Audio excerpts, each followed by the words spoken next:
You mentioned Danny Shin. Danny Shin was buying ships. Yes.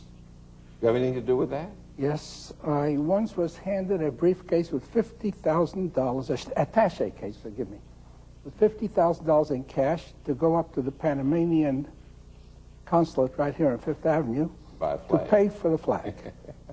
Now that was one, but my real responsibility was after I left Canton, Ohio, after I came out of the hospital, I was the director of the Palestine Vocational Service here on East 70th Street.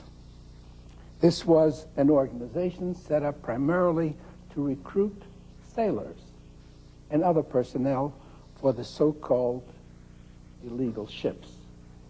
Danny Shin was in charge of the marine operation. And it was Danny Shin and another colleague, his assistant, Pepe, who since passed away, and I flew to Baltimore. Now, that was quite an achievement to fly to Baltimore in 1947 to christen the President Warfield, which later became the Exodus. We used a bottle of champagne. But we flew there one evening before the ship left for Europe, and later on the story. Should have picked another ship, and you know why. I know. There was no keel. It was a flat-bottomed ferry boat that went across the Chesapeake Bay from Wilmington to Baltimore. And these fellows here, great marine experts, were buying this vessel in the United States. We in the Haganah Ali Abed, sitting in Marseille with 5,000 people on trucks, 100 trucks, 50 people on a truck, waiting for that ship to come in. It foundered twice trying to cross the ocean.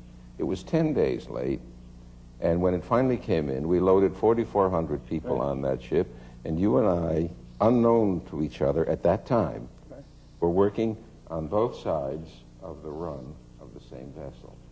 The Wallace Warfield was the name of it. It was the same Mrs. Simpson Warfield, who later married the king, Prince of Wales. And in Marseille, the name of the ship was changed to the Exodus. All right.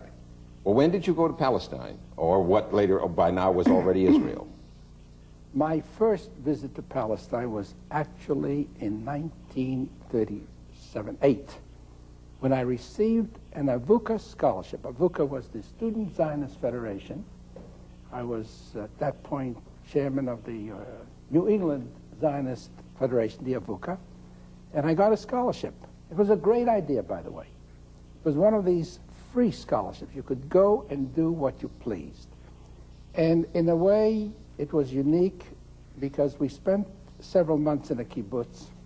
We spent 2 months in Jerusalem, and being young and, I don't know whether brave, but at least certainly brazen, we managed to reach out to certain people who later became the leaders of Palestine and Israel.